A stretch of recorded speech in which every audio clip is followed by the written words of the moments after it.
Hum. Olá, seja muito bem-vindo, seja muito bem-vinda a mais um grupo de estudos aqui em logoterapia e análise existencial. Meu nome é Otton Júnior. Se você caiu neste vídeo de paraquedas, seja muito bem-vindo a este humilde canal em que falamos sobre psicologia, e filosofia.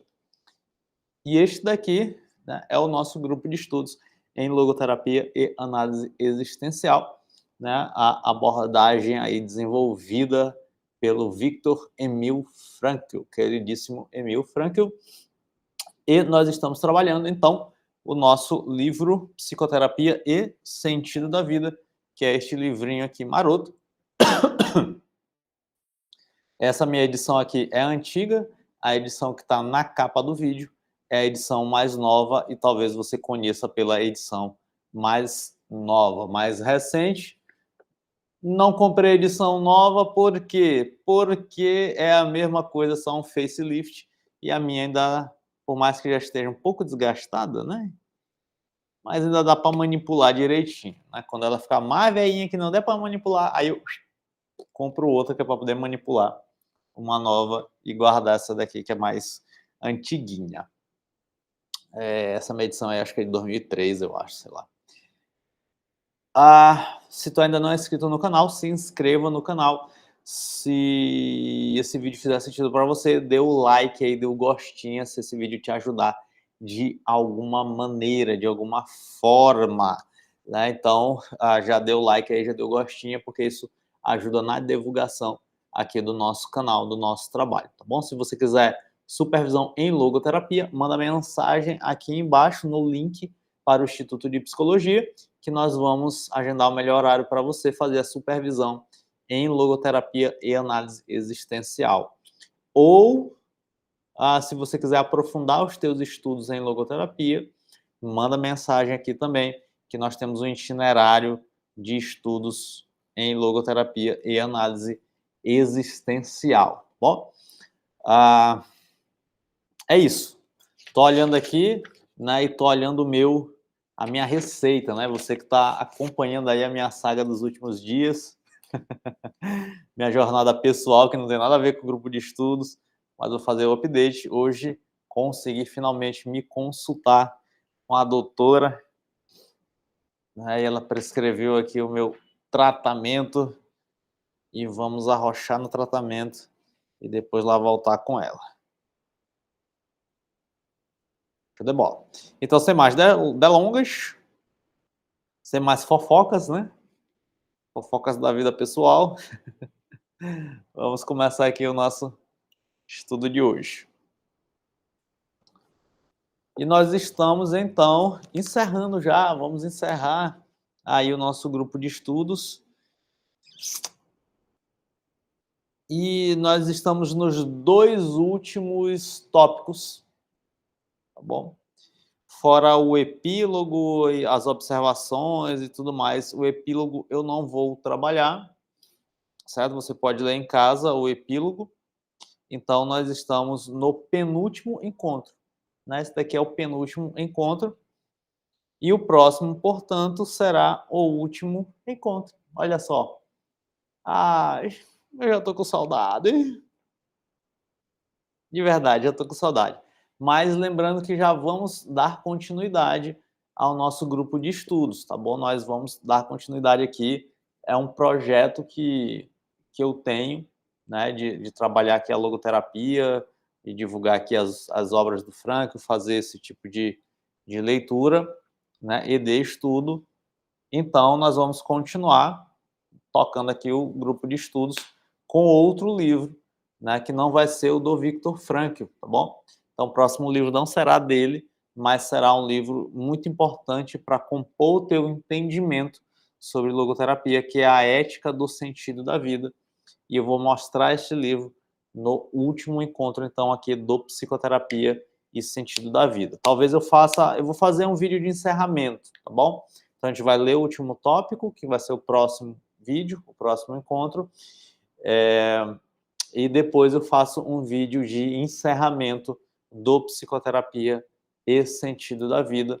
E aí, neste vídeo de encerramento, portanto, eu vou eu vou mostrar o próximo livro que nós vamos trabalhar, né, para poder você se programar, porque a gente vai continuar, né, semanalmente aqui tendo estudos em logoterapia, tá bom? Então você se programa direitinho e aí a gente, né, na próxima semana, continua lá a soltar os vídeos, mas eu já avisei aqui, eu já falei nos vídeos anteriores quais serão os livros que nós iremos trabalhar, né? Que é a Ética do Sentido da Vida e Fundamentos Antropológicos da Logoterapia e Análise Existencial, que eu comprei já a edição nova, porque a minha tá bem velhinha, mostrei aqui outro dia para você, a minha tá bem velhinha, e daí eu já não consigo manipular muito bem, né? Porque ela tá ali em farelo e tal, então resolvi deixar como relíquia ali na estante do que manipular.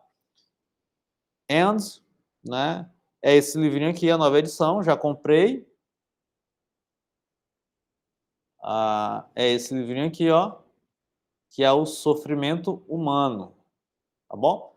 Comprei, tô esperando a Amazon me entregar, mas esse roxinho aqui da Realizações e vai chegar na próxima terça-feira.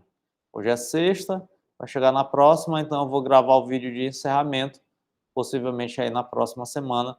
Eu comprei ele e eu comprei também o Teoria e Terapia das Neuroses. Esse daqui, eu não sei se eu farei um estudo aberto ou se eu farei um estudo fechado desse daqui, do Teoria e Terapia das Neuroses. Talvez eu faça um estudo fechado, porque é algo mais denso mesmo, então vou fazer uma parada fechada, tá bom?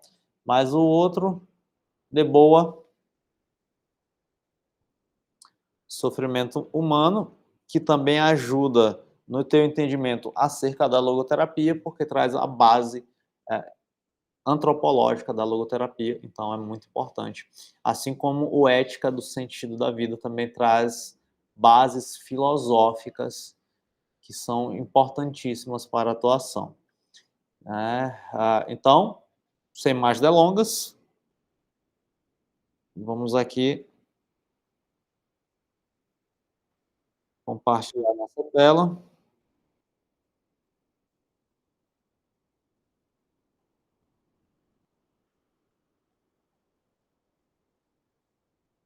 Você já está vendo aí a minha tela. E hoje nós vamos falar sobre... Você já viu aí, esse é o nosso 40º encontro. E nós vamos falar sobre a técnica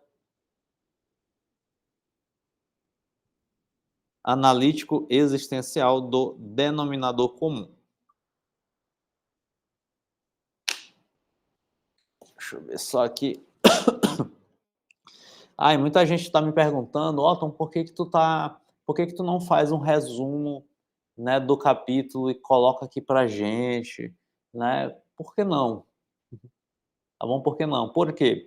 Porque esse daqui ele é um conteúdo que você vai utilizar para fundamentar a tua atuação, compreende?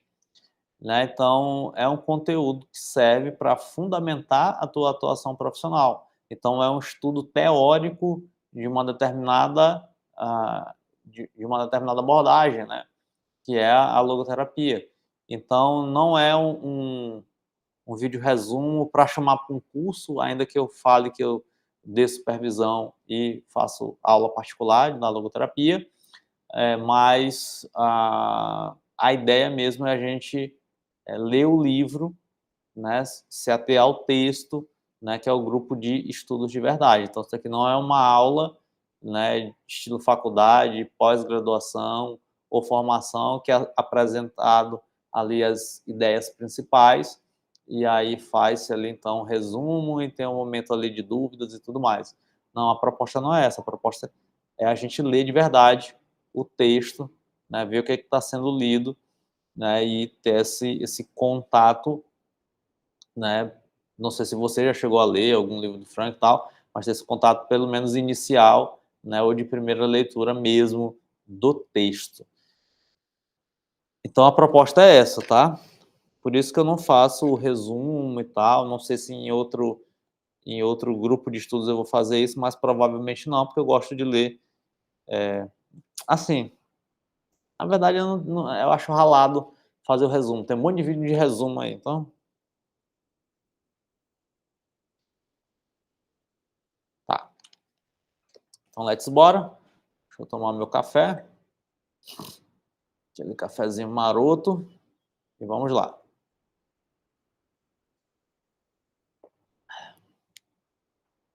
De qualquer forma, os valores são incomensuráveis. E a decisão que peçam só é possível, em cada caso, com base numa preferência. Então, olha só. Eita, vou parar de compartilhar aqui rapidão. Eu vou abrir aqui o nosso quadro. E é o quadro que eu uso com meus pacientes, então vocês não vão ver o nome dos meus pacientes.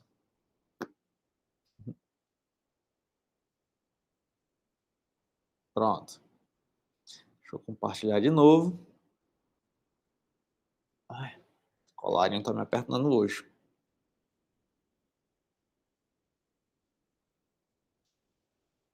Então, olha só. De qualquer forma, os valores são incomensuráveis e a decisão que peçam só é possível em cada caso com base numa preferência. Ele vai discorrer aqui sobre a questão aqui dos valores, tá bom? Ele vai discorrer sobre a questão dos valores. E, enfim, ele vai desenrolar aqui a técnica do denominador comum, tá? Mas ele vai desenrolar no que diz respeito aos valores, né? Então, nós temos aqui valores, valores, valores, valores. Então, vamos ver aí como é que o Frank vai desenrolar isso. Lembrando que a análise existencial do Frankl, ela é uma psicoterapia da filosofia do Max Scheler. Tá ok? Então, é uma técnica terapêutica pautada na filosofia, principalmente na filosofia do Max Scheler. Então, ela não é heideggeriana, ela não é sartreana, ela não é russelliana, não, ela é schelleriana. É até um nome feio, né? Mas ela tem uma influência do Max Scheler, tá bom?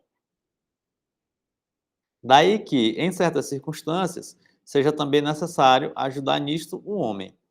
É o que tentaremos evidenciar com o exemplo que passamos a expor. Um rapaz novo apareceu no consultório do seu médico para se aconselhar a respeito de uma decisão que lhe era imposta no momento. Tratava-se do seguinte: a amiga da sua noiva tinha o convidado a uma aventura sexual. Eita treta, né?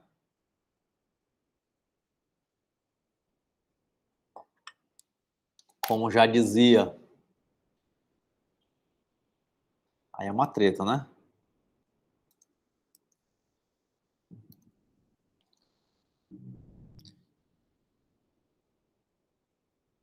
E aí, como já dizia seu Jorge, né?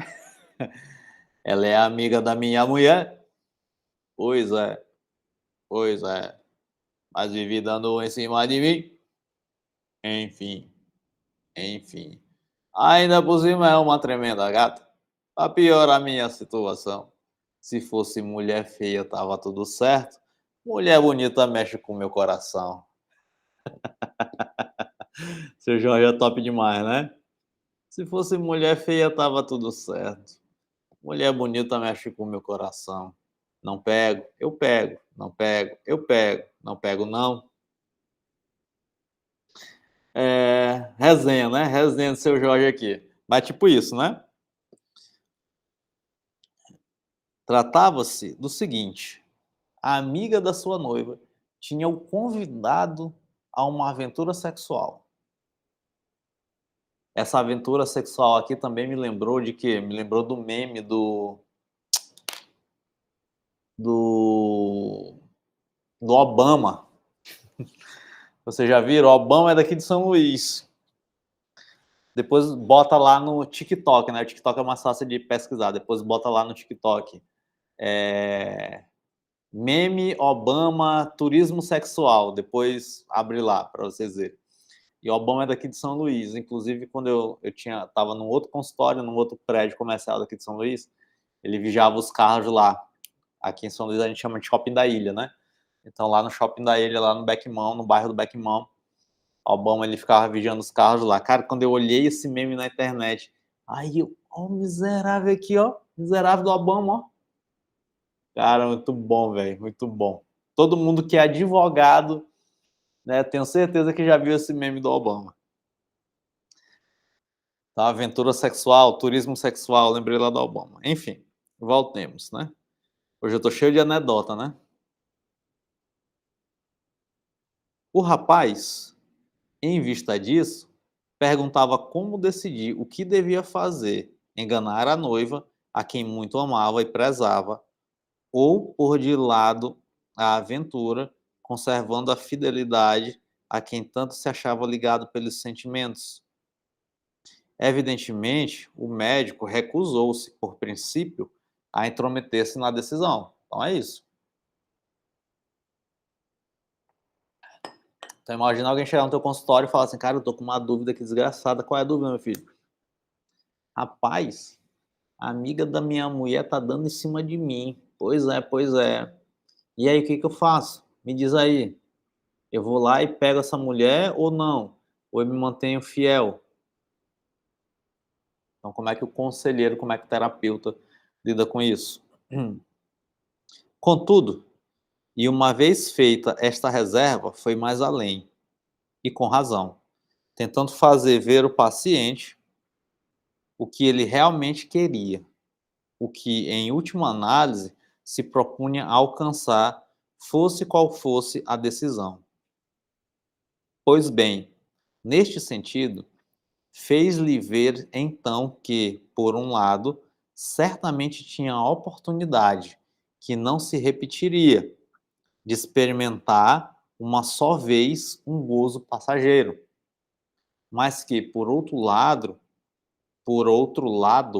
tinha a oportunidade também irrepetível de realizar uma renúncia por causa do amor, a oportunidade de levar a cabo uma realização perante sua consciência e não perante a noiva, que de certo nunca viria a saber do assunto.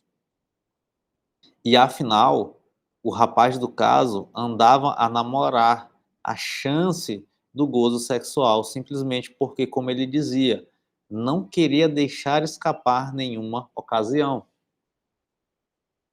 Ora, o gozo que se lhe oferecia era muito problemático. Assim, era de prever realmente, pois o paciente andava em tratamento por causa de certas dificuldades de impotência. Então aqui a gente tem meio que um contexto, né? Então ele estava fazendo ali um tratamento de impotência, vem uma mulher e se oferece para ele, ele fala, cara, aqui é a hora de eu testar aqui a minha potência ou não. Então vamos testar aqui, eu não posso deixar escapar nenhuma oportunidade, né? Já que eu estou fazendo esse tratamento aqui contra a impotência, então bora arrochar nessa parada bem aqui. Por isso, o médico não podia deixar de admitir que a consciência pesaria ao doente e, na forma de um distúrbio de impotência, acabaria por lhe desfazer todos os projetos.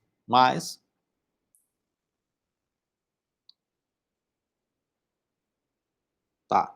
Mas, mesmo prescindindo desta consideração utilitária que, evidentemente, guardou para si, o médico fez todos os possíveis para livrar o paciente daquela situação, que, na verdade, se assemelhava à do asno de Buridan, o qual, segundo a conhecida teoria escolástica, morreu de fome por não se decidir entre dois moios de aveia, do mesmo tamanho e postos à mesma distância. Para tanto, tentou reduzir, por assim dizer, a um denominador comum as duas possibilidades que lhe reclamavam uma decisão. Ambas constituíam oportunidades irrepetíveis, sem dúvida. Fosse qual fosse a decisão tomada, o paciente teria que deixar escapar uma ocasião. Num dos casos, a ocasião de um gozo problemático e, no outro, a ocasião de demonstrar a si mesmo a profunda gratidão que sentia por sua noiva e que provavelmente nunca mais poderia exprimir tão bem como desse modo, porque agora, com certeza, bem a podia exprimir mediante a renúncia calada a uma aventura. O rapaz tinha que se aperceber, portanto, não apenas de que, em qualquer das hipóteses, iria deixar escapar uma ocasião, mas também de que o que lhe escapava era, num caso, desproporcionadamente pouco e, no outro, desproporcionadamente muito. Assim, sem ter sido preciso indicar-lhe o caminho, o paciente já sabia que caminho tomar, de modo que tomou a sua decisão, e por si mesmo, com autonomia, não a pesar mais precisamente, graças à entrevista esclarecedora prestada pelo médico.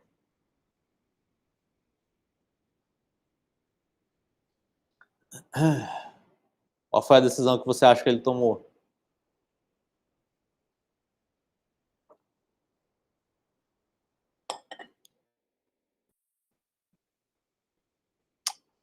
Qual a decisão você tomaria?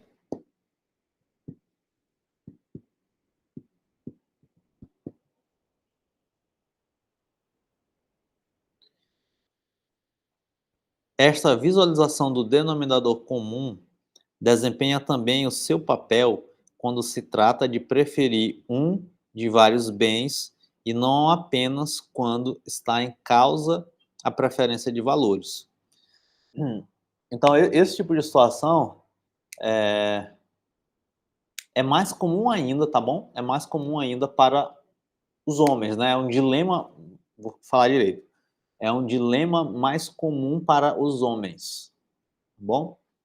O homem é mais visual, né? Fora um tipo de cultura de que, vamos dizer assim, é mais aceito a infidelidade masculina, mais aceito entre aspas, tá? A infidelidade masculina do que uma feminina, né? Isso está mais no imaginário do homem do que no imaginário da mulher. Mas isso também acontece com mulheres, tá bom? Então, ser atraídas por aventuras sexuais. Eu já atendi tanto homem como mulher neste tipo de situação. Tanto homem como mulher, né? Então, homem casado com relacionamento extraconjugal, na dúvida, né? Se termina com a esposa e fica com a amante, ou não, né? Já atendi homens com casado, mas com um certo tipo de tentação, né? Então, poxa, a mulher vai lá e tá aqui, ó, e tá se oferecendo, e tá vindo, tá perseguindo, e, ai, cara, poxa, eu tô querendo aqui, vou, não vou, né? Então, nessa crise, assim como já atendi mulheres que se relacionam com homens casados, sabendo da condição, mas, enfim, continuando se relacionando. Já atendi mulheres casadas com esse tipo aqui de aventura, né? Então, com muito flerte, flertando muito, né? Inclusive com episódios, né, de traições,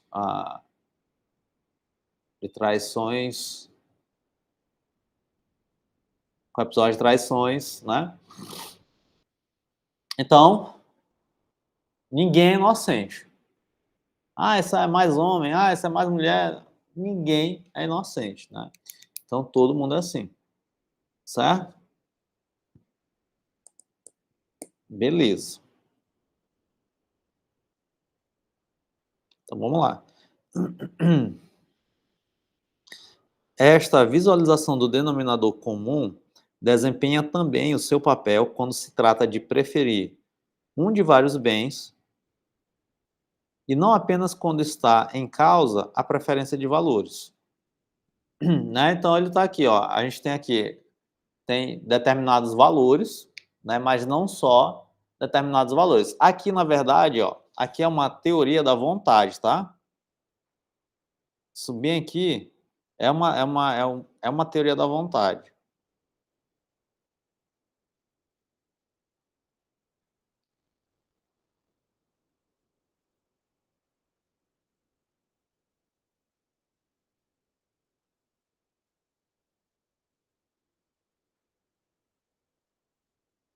Porque tem aqui um dilema, tem vários bens aparentes, tem um bem real, enfim, tem várias opções e a pessoa ela fica numa dúvida ali, né? Então, quando a gente fala de um bem, isso, a técnica do denominador comum pode ser aplicada, mas também quando está numa dúvida entre a realização de valores, né? Então, isso também, a técnica do denominador comum também é válida nessa questão da escolha dos valores.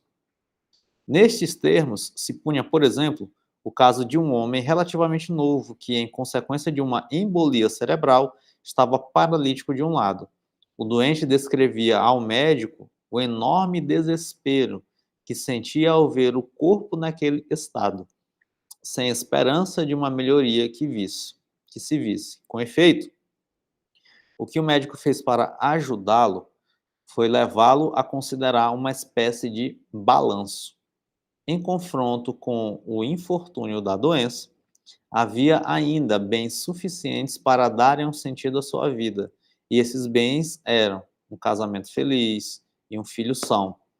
A limitação do livre uso das extremidades do lado direito, em se tratando de um doente que vivia dos rendimentos, não representava um gravame especial.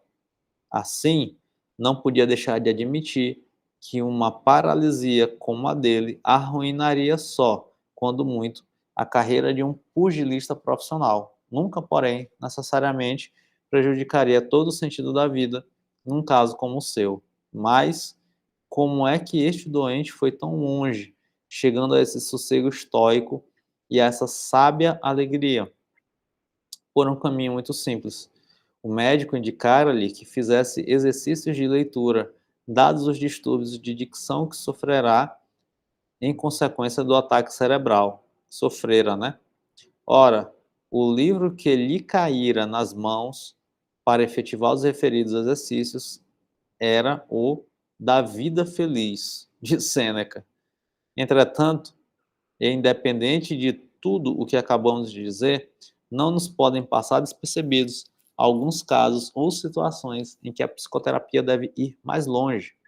Referimos-nos aos casos urgentes, em que a psicoterapia chega mesmo a intervir para salvar a vida, e nessa hipótese, não seria sem perigo uma renúncia à intromissão na decisão do doente. Então aqui a gente tem um dilema ético, né? Isso daqui é muito interessante.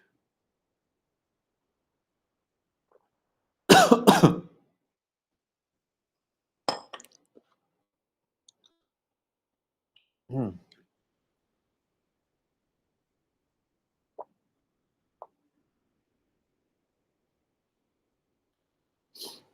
Então, o segundo caso aqui foi uma paralisia, e a pessoa ficou naquela dúvida: rapaz, eu me mato porque não vou evoluir, tal, minha vida perdeu sentido, né? Então, aí colocou-se em perspectiva alguns bens, né? O casamento, o filho, né? A realização de sentido para mantê-lo ali, vivo, né? E aí tem aquela velha frase: quem tem um porquê viver suporta quase como qualquer viver.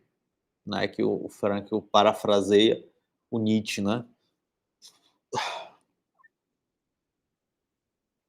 O médico não pode desamparar um homem desfeito pelo desespero, sacrificando-o a um princípio.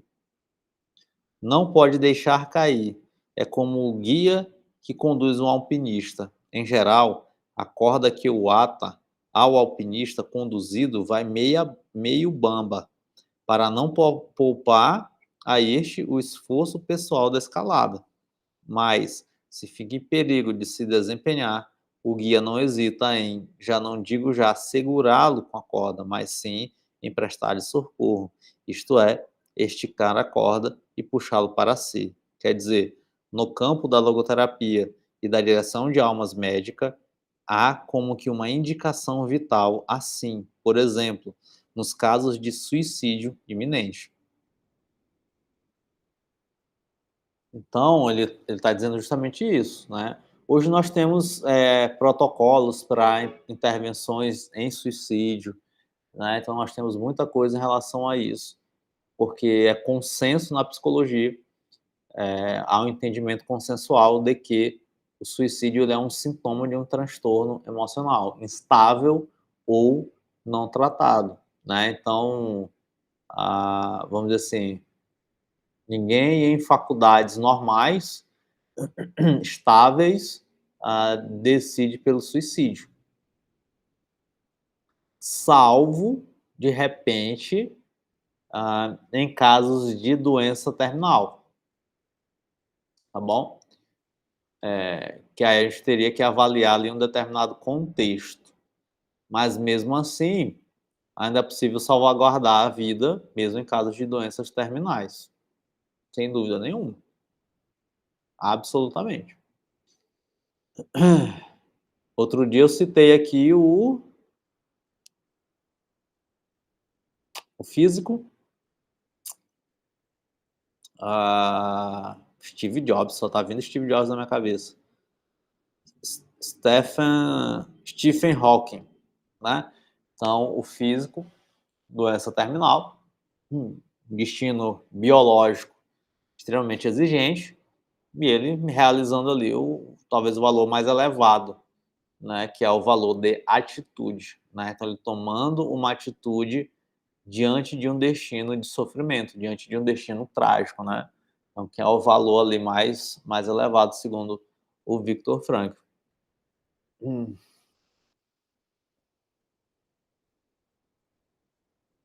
São, contudo, casos excepcionais que apenas confirmam a conduta regularmente discreta do médico quanto aos problemas de valores apresentados pelo doente. E, em termos gerais, é de respeitar em princípio o limite por nós apontado. Por muito que a técnica e a ciência constituam parte integrante da psicoterapia, está sempre e, em última análise, se baseia menos na técnica do que na arte, e menos em ciência do que em sabedoria. Deixa eu ler de novo isso daqui.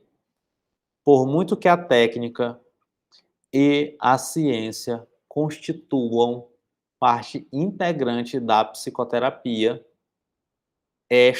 a psicoterapia, sempre e em última análise, se baseia menos na técnica do que na arte, e menos em ciência do que em sabedoria. Isso daqui pode ser também um posicionamento polêmico, tá bom? Mamilos polêmicos, né? Mamilos polêmicos.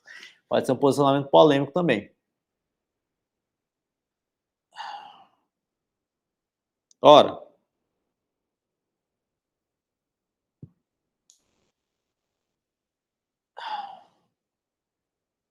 porque aqui entra toda uma discussão, eu não vou abrir aqui, mas eu vou só pontuar, mas aqui entra toda uma discussão acerca de uma possibilidade de lei natural, acerca de uma possibilidade de valores e de verdades absolutos, e uma discussão acerca do relativismo, tá bom? Relativismo moral. Então, é uma discussão que vale a pena você, pelo menos ali, conseguir ter algum tipo de nuance, né? Até para você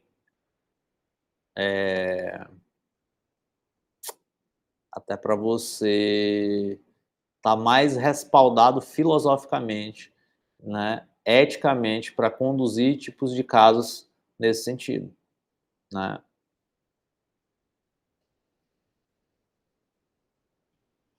Ora, na direção de almas médicas, o que está já de antemão em causa não é exclusivamente, nem sequer essencialmente, o tratamento da neurose. É sim uma direção de almas que incumbe primariamente a todo e qualquer médico. Isso daqui, inclusive, deixa eu ver se eu grifo, se eu grifei bem aqui no meu livro. Porque esta daqui é uma frase excelente, tá?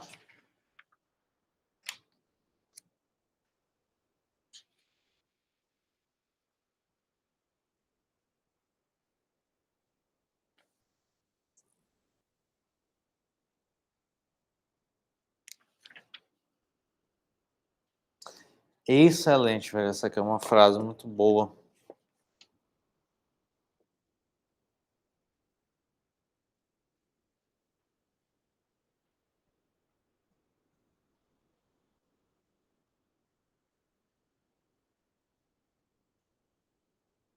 Ah, é por isso que é bom a gente ler e reler, estudar, estudar.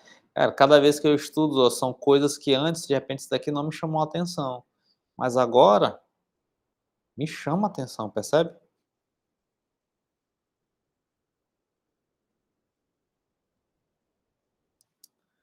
Diz aqui, ó. Ora, na direção de almas médicas, o que está já de antemão em causa não é exclusivamente, nem sequer essencialmente, o tratamento da neurose.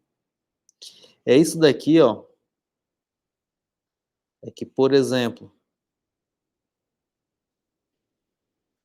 muitas vezes, tá? Muitas vezes o pessoal dá baseado em evidências em prol de uma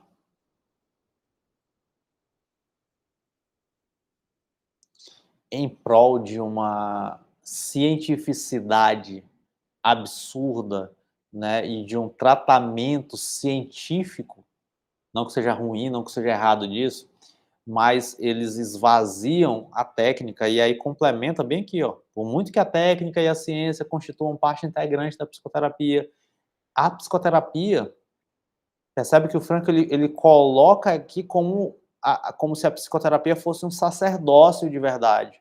Não é só, poxa, eu vou aplicar um protocolo para poder tratar a neurose.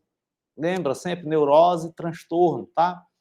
Eu vou aplicar o tratamento aqui, vou aplicar o protocolo para poder tratar a neurose e sumindo esse sintoma, a pessoa tem alta e segue a vida, sabe? Cara, o terapeuta, pô, eu fico até revoltado, não sei, fico até revoltado com isso, sabe por quê? Porque o terapeuta, eu vejo, né, em que eu acredito, tá? Eu acredito que o terapeuta ele tem essa função de direção de almas mesmo. Por que que eu não uso só a TCC? Por que que eu não fico fechado só nessa técnica, sabe?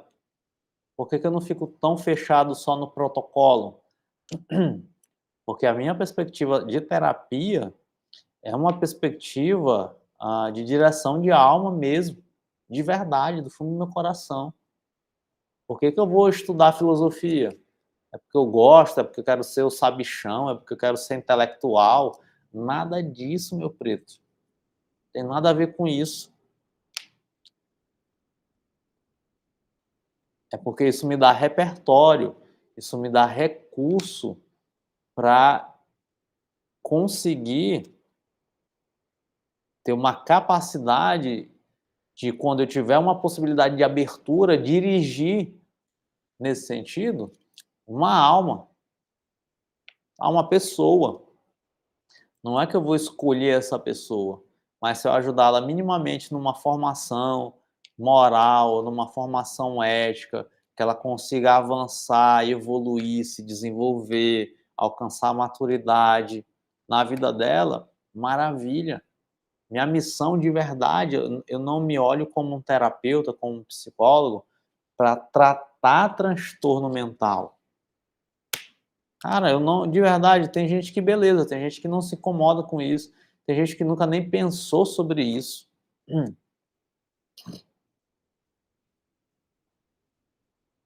Isso é uma vocação, né? Você reflete sobre a tua atuação, enfim, a partir daquilo que te incomoda ou não.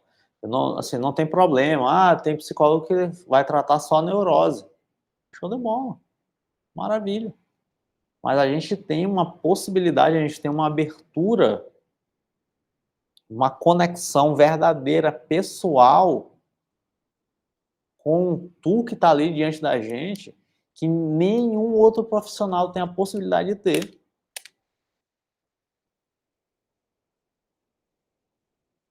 E se eu consigo acessar, se eu consigo ajudá-lo minimamente na sua formação pessoal, por que não fazê-lo?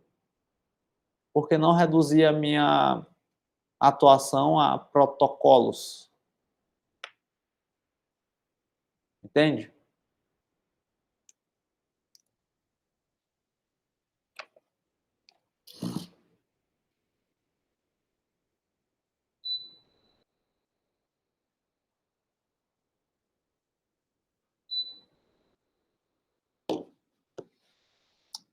E aí essa é a problemática da psicologia moderna, né? Assim, além de uma problemática de amputação da visão de homem, nós temos a problemática que essa amputação da visão de homem, né, e o desenvolvimento de um cientificismo atrás de técnicas, de evidências que geram resultados, né, geram também uma atuação amputada. Geram também uma atuação amputada acerca da própria psicologia. Entende? Isso é que é o mais grave. Não é nem o desenvolvimento da técnica, não é isso, é porque o repertório dos psicólogos é um repertório técnico, show, mas só que é um repertório amputado.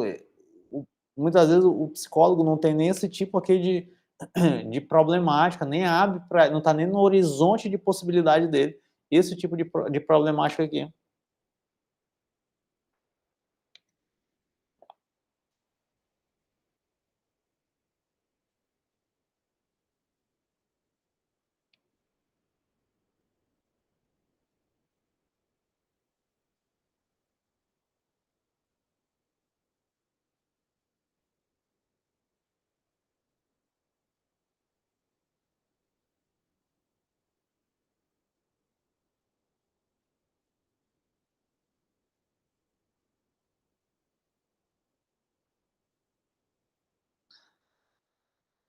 Isso daqui é uma provocação vocacional, né?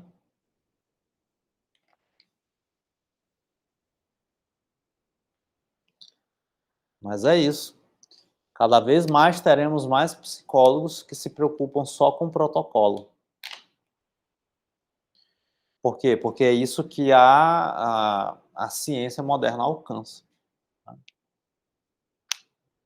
Eu estou na faculdade dando teoria do conhecimento. Teoria do conhecimento? Ciências humanas. Teoria do conhecimento foi semestre passado. E aí o professor Henrique Alves estava falando sobre isso, né? Sobre, poxa, qual é o objeto de estudo da filosofia, qual é o objeto de estudo da ciência. Então, o objeto de estudo da filosofia é a realidade, a explicação da realidade, do todo, da essência da realidade. Então, a filosofia está preocupada com a essência. Então, vai tentar chegar lá na essência da coisa. Lembrando sempre do método realista, né? A partir de coisas próximas, eu vou tentando descrever a realidade até chegar às coisas mais distantes, até chegar, por exemplo, a uma metafísica. E as ciências modernas, principalmente a partir A gente tem uma virada com Guilherme de Ockham, já falei aqui sobre ele, né? Aí a gente tem o método científico, principalmente a lei de Bacon, né? E aí a gente tem uma psicologia tentando, né, gerar uma independência, vamos dizer assim, da filosofia nesse sentido, né? Principalmente ali com Wundt, que a gente aprende história da filosofia a partir disso. E aí a gente tem uma psicologia fisiológica. E essa psicologia fisiológica, portanto, ela tem essa querela do cientificismo. Aí, qual é o objeto de estudo da ciência? É a coisa que é observável, né? É a coisa que é aparente. E essa é uma ciência particular. Aí, qual é o problema do modernismo? Achar que ele inventou a roda porque tem um iPhone. Ou tentar refundar a filosofia, esquecendo tudo que já foi fundado. Por exemplo, a gente tem bem aqui, Ser e Tempo, do Heidegger. Ali, ó. Então, Heidegger tenta criar uma metafísica, né? Ser e tempo lá, ó, ontologia heideggeriana. É uma tentativa de refundar o diabo da filosofia. Ele tem uma interpretação de que, sei lá, Sócrates, de que Platão, de que Aristóteles esqueceu um negocinho lá, ele vai tentar criar todo um monumento metafísico, ele vai chamar de ontologia. Não, meu preto, já está estabelecido lá.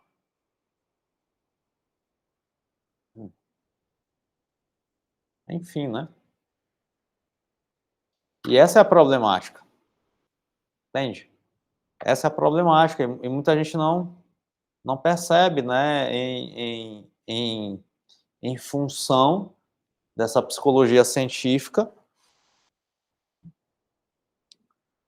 em função dessa psicologia moderna, ela cega o profissional. Simplesmente é isso.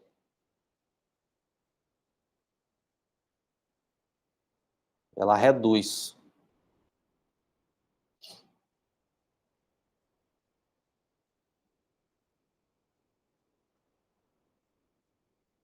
Tanto que, pô, hoje a gente tem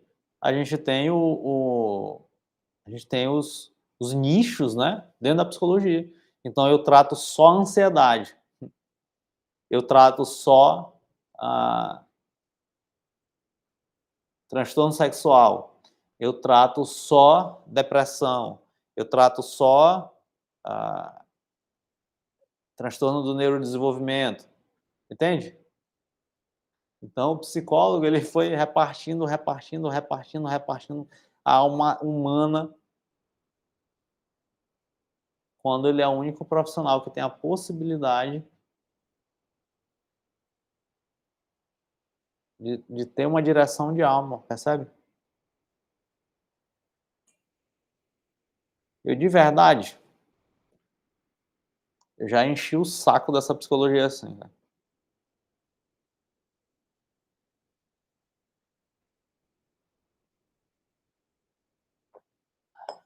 Tanto que eu já falei aqui, né? Eu prefiro o tratamento, entre aspas, que é o mais demorado, que a gente trata da direção da alma, a gente trata da formação, além de eu aplicar a técnica, não. E nem sei se mais para frente eu vou me chamar psicólogo mesmo. Mas isso é uma crise vocacional, tá? Tô abrindo aqui meu coração. É uma crise vocacional, certo? Mas se a tua consciência pesa nesse sentido, te aponta para um outro lado de atuação, vá atrás, tá bom? Eu vou atrás daquilo que a minha consciência aponta para mim. A vida me pergunta, né? Não sou eu que questiono, a vida que me pergunta. E a vida me faz algumas perguntas, tipo essa. Hum. Então, essa frase aqui do Frank, cara, ela é, desculpa a expressão, mas ela é pica demais. Vou terminar de grifar aqui, ó.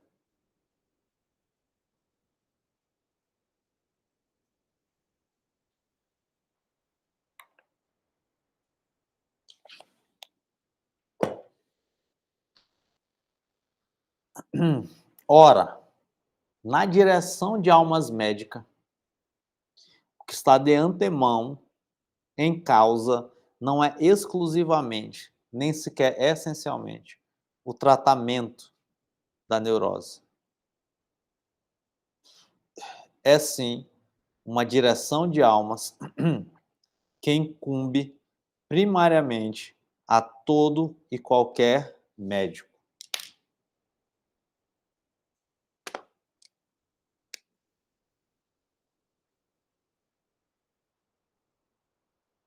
Vou fazer uma nota mental aqui.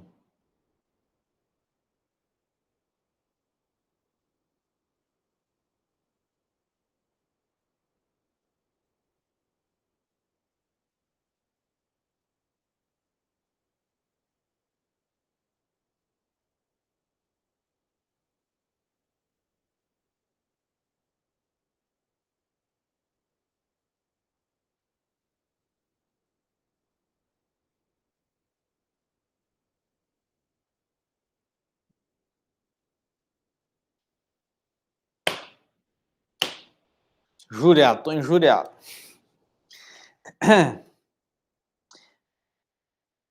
O cirurgião precisa dela tanto e tão frequentemente, pelo menos, como o neurólogo ou o psiquiatra e o psicoterapeuta. O que acontece é que a meta proposta na direção de almas médica é diferente e mais vasta do que, por exemplo, a que se propõe o cirurgião. O cirurgião, levada a cabo uma amputação, tira as luvas de operador e parece ter já terminado a sua obrigação de médico. Contudo, se o paciente perpetra o suicídio por não querer continuar a vida como mutilado, o que resta do efeito real da terapia cirúrgica? Nada. Acaso não está também enquadrado na ação médica tudo quanto o médico possa fazer ainda a respeito da atitude do doente em face dos padecimentos cirúrgicos ou, conforme o caso, em face do efeito resultante da cirurgia? Não terá ele, porventura, o direito, para não dizer o dever, de tratar essa atitude doente para com a doença, atitude que, afinal, ainda que não expressa verbalmente, representa uma concepção de mundo? Os médicos deveriam ler isso daqui, né? Mas, precisamente, no momento em que o cirurgião fica de mãos a abanar, é que começa seu trabalho, a direção médica da alma.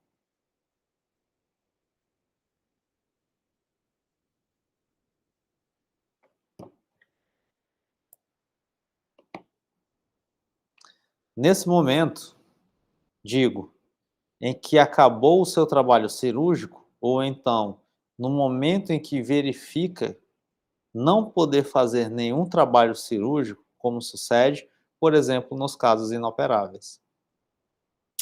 Uma vez, lembrando sempre, tá, pessoal, que essa direção de alma aqui, né, é a análise existencial, né, é a logoterapia, ok? Tá bom? É a provocação, a responsabilidade, é a provocação, a realização de sentido, né? Então, é isso, tá? Leia-se alma aqui não no sentido de salvação da alma, nem no sentido de alma no sentido religioso, tá bom? Mas alma, ânima, no sentido de psique humana, tá bom? De dimensão noética. Uma vez, um eminente jurista a quem tiveram que amputar uma perna em consequência de uma gangrena arteriosclerótica, quando saiu da cama para tentar andar com uma perna só, desatou a chorar. Então, o médico perguntou-lhe se ele aspirava a ser especialista em corridas de resistência, Shiba égua, dizendo-lhe que só nessa hipótese se tendia a semelhante desespero. Às vezes tem uns conselhos que são meio rude, né? E esta pergunta fez brotar imediatamente, como que por encanto, um sorriso entre aquelas lágrimas. São gerações diferentes, percebe? Falasse hoje, se eu falasse hoje em dia para uma pessoa isso daqui, nossa, velho, é a geração floco de neve. Depois bota aí o artigo no Google, geração floco de neve. O paciente logo se apercebeu do fato em si tão banal de que o sentido da vida, mesmo para um corredor especialista em longas distâncias, não está em caminhar com a maior facilidade possível, de que a vida humana não é tão pobre em possibilidade de valor que a simples perda de uma das extremidades já não possa tornar sem sentido algum. Ontem, inclusive, eu estava atendendo uma jovem. Eu tenho lutado muito com ela para ela encontrar sentido, apesar de sua afetividade. Ela tá cega para a afetividade, né? A afetividade é a demanda principal dela. E é um afeto poderoso, né? Ela sente-se sozinha. Hum.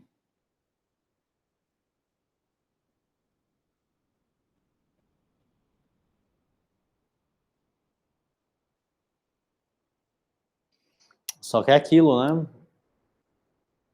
Ela tem uma má educação antropológica, né?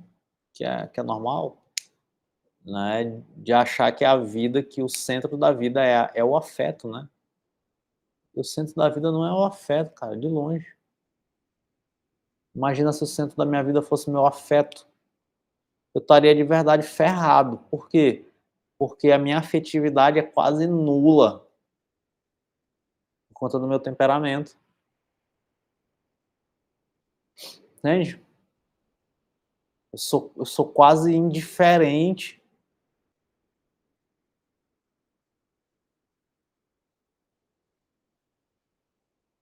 Se eu estivesse buscando emoções, meu Deus, eu quero buscar emoções. Aqui a minha vida depende de emoções e tal. Tava era lascado.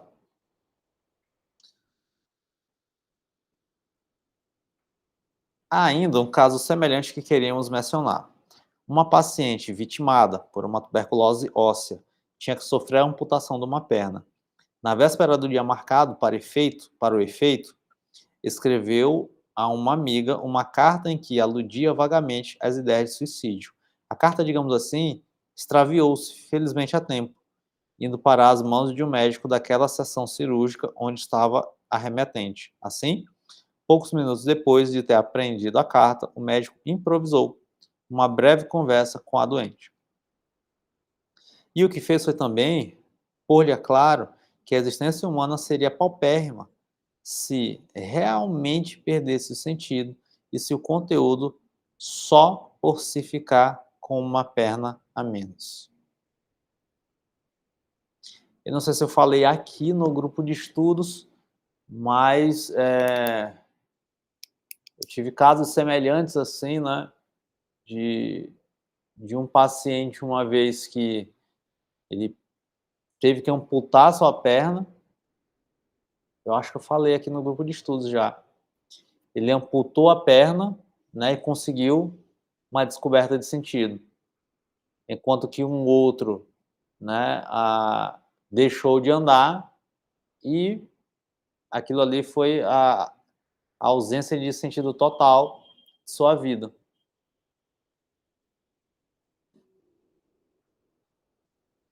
Semelhantes circunstâncias poderiam, quando muito, privar de finalidade a vida de uma formiga, ainda dada a hipótese de já não poder servir-se das 6 patas para andar de um lado para o outro, conforme a finalidade imposta à sua condição de formiga. Mas continuou o médico. Uma coisa é a vida de uma formiga, e outra completamente diferente é a vida humana. O resultado dessa palestra, com o jovem médico, subordinado a uma espécie de estilo socrático, não se fez esperar. Mas o seu chefe, que no dia seguinte efetuou a amputação, ainda hoje ignora que, a despeito do êxito obtido na operação, a paciente esteve a pique de arribar à mesa de dissecação. Né? A análise existencial tinha que se atrever a dar um passo revolucionário e herético, não apenas na medida em que se propôs adotar o homem de capacidade de gozo e de realização, mas também na medida em que, indo além desse objetivo, viu na capacidade de sofrer do homem uma missão fundamentalmente possível e realmente necessária. Desta maneira, vem a fazer parte da competência de qualquer médico, e não apenas do neurólogo, psiquiatra ou psicoterapeuta, mas, sobretudo, sempre será da competência dos clínicos gerais, ortopedistas e dermatologistas.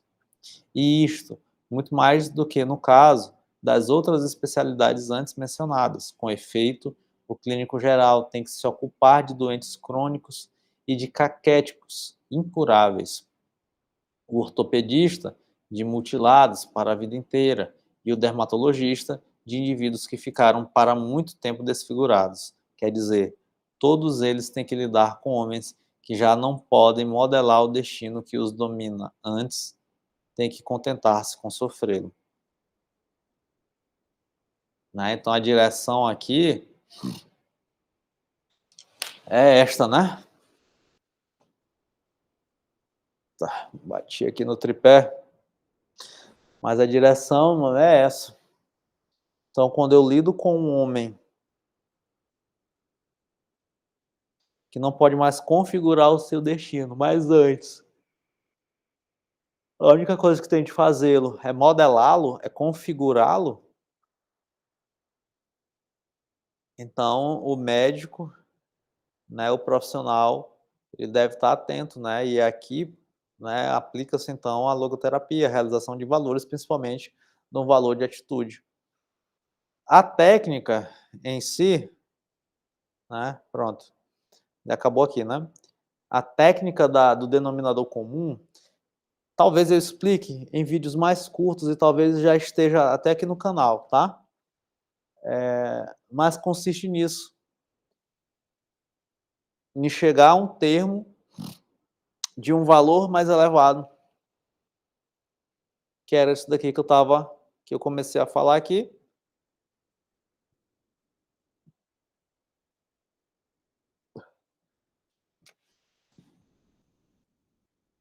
Que na verdade é toda uma discussão ética. E o Frankl, ele auxilia na ética, na própria ética, né? Ele vai auxiliar nisso. O que é ética? Como você decide viver, tá? Só isso. Então, a realização de valores nada mais é do que uma realização ética, né?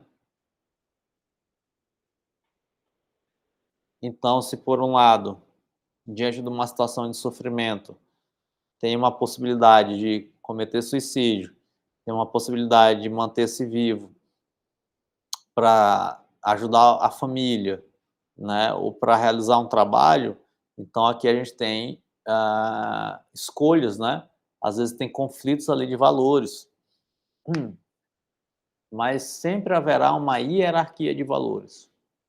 Né? Então, o que ele está dizendo é que sempre tem um bem mais elevado. Então, ao terapeuta, cumpre-se então a função de tentar fazer, né, o paciente refletir sobre esse bem mais elevado, sobre essa hierarquia.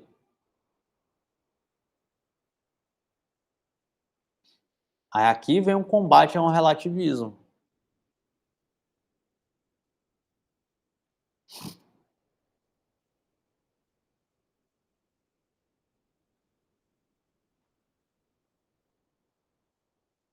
Se esse vídeo fez sentido para você, dê o like aí. Se você ainda não é inscrito no canal, se inscreva no canal. E se você acha que esse vídeo pode ajudar algum psicólogo, algum terapeuta, encaminha esse vídeo para um psicólogo, para um terapeuta. Beijinhos, até o nosso próximo encontro aqui do grupo de estudos, que será o nosso último tópico aqui do Psicoterapia Sentido da Vida. Beijos e até o próximo.